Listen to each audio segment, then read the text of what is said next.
কেমন আছো সকলে? আশা করি সকলে ভালো আছো। তো দেখো আমাদের এখানটাতে খুব গরম পড়ে গেছে, তো এখন পাংখা চালাচ্ছি, পাংখায় হাওয়া হচ্ছে।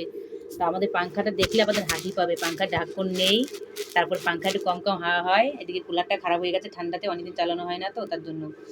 তো দেখো আজকে চুড়িদার পরলাম, যেহেতু আমার সকাল থেকে খুব ঠান্ডা ঠান্ডা লাগছে, মাথায় কি পড়লো দেখো, থালা বাসন ধুয়েছি, গাছ থেকে ফুল পড়েছে মাথা।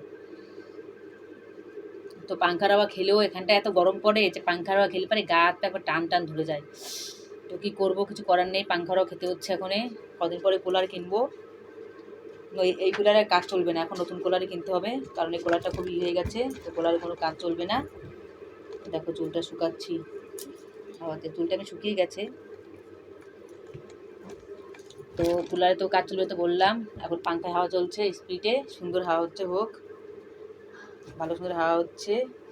ওইটুকু হাওয়া হলে ওইটুকুই অনেক, কারণ এখানটা আবার কম্বল গায়ে দিতে হয় রাতের বেলা, দিনের বেলা যা একটু গরম পড়ে, তো বেশিরভাগ সময় কম্বল গায়ে দিতে হয়, সে তেমন ঠান্ডা মানে তেমন গরম পড়ে না।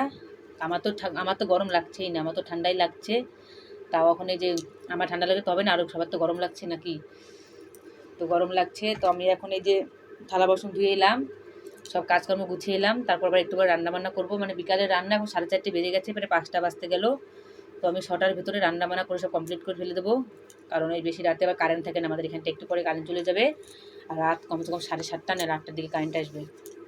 তো তার জন্য থালা বাসন ধুয়ে টুয়ে গুছিয়ে টুছিয়ে 2-একটা রিল বানালাম। তো ভাবলাম আজকে কী কী কাজ করলাম না করলাম আপনার কাছে শেয়ার করি ভিডিওটা। তো দেখো এখন যাবো রান্নাবান্না করতে। তো আমাদের আজকে মাছ আনতে গেছে, তো আজকে মাছ রান্না করে, তো সপ্তাহে 3 দিন খাই না, শনিবার মঙ্গলবার আর সোমবার খাই না। তো কাল তো মঙ্গলবার গেল, তো আজকে তো বুধবার। দেখো বন্ধু রাতে নখ পলিশ লাগিয়েছি, কেমন লাগছে দেখো। তেমন ভালো করে লাগাতে পারি না, আমি ডিজাইন পারি না, এটুকু পেরেছি। নখই নই, আগের বার নখ ছিল বড় বড়, তো সব নখগুলো ভেঙে গেছে। তো আমার ভিডিওটা কেমন লাগলো আপনাদের কাছে অবশ্যই লাইক কমেন্ট করে জানাবে। আর দেখো এই যে কম্বল, দেখো দেখো দেখো, রাতেবেলা কম্বল গায়ে দিতে বলছিলাম না, দেখো ভাবতে পারো তো মিথ্যে কথা বলছি। তো আমাদের এখানটা রাজস্থানে যে হারে গরম পড়ে, তো এখন হিসেবে বেশি গরম পড়ে যাওয়ার কথা, কিন্তু তাও সেরকম গরম পড়ছে না এখানটায়, যেহেতু এখন মাস তো চলে গেছে, এপ্রিলের মানে আজকে 2 তারিখ, এপ্রিল মাসে আমাদের এখানে কম্বল গায়ে দিচ্ছে, তাহলে দেখো এখানটা কতটা গরম পড়ে। এত গরম যে ঠিক আছে না, কম্বল গায়ে দিতে হয় দেখো। তো এখন তো গরমের কিছুই হয়নি, আর কিছুদিন পরে থেকে খুবই গরম পড়বে এখানটায়, এই মাই মাস থেকে গরম পড়া শুরু হবে। তো আগের বছর তো মাই মাসে আমরা ঘুরতে গিয়েছিলাম জলপাইগুড়িতে, ঠান্ডা জায়গায় ঘুরে এসেছি। তো এবার জানি না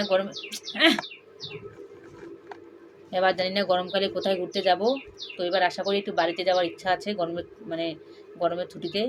তো দেখি ভগবান কি করে আমাদের সঙ্গে, যদি ঠিকমতো পেমেন্টটা পেয়ে যাই তাহলে অবশ্যই যাব আমরা বাড়িতে ঘুরতে, কারণ দেশের বাড়ি না ঘুরলে ভালোই লাগে না, একটু মনটা খারাপ খারাপ লাগে। 3 বছর হয়ে গেল এক জায়গায় আছি, বাড়িতে এখনও যাওয়াই হয়নি।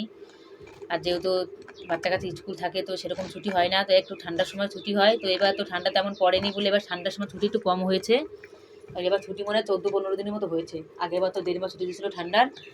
আর এবার জানি না গরমের ছুটি দেয়, তো পুজোর সময় যাওয়ার ইচ্ছা ছিল, তো জানি না পুজোর সময় যেতে পারবো কি না, তবে গরমের সময় অবশ্যই যাবো। তো বন্ধুরা আপনারা আমাকে বেশি বেশি করে সাপোর্ট করো, যাতে আমি একটু গরম করে বাইরে যেতে পারি ছুটিতে। তো টাটা, কেমন লাগলো অবশ্যই লাইক কমেন্ট সাবস্ক্রাইব অবশ্যই দেবেন, টাটা।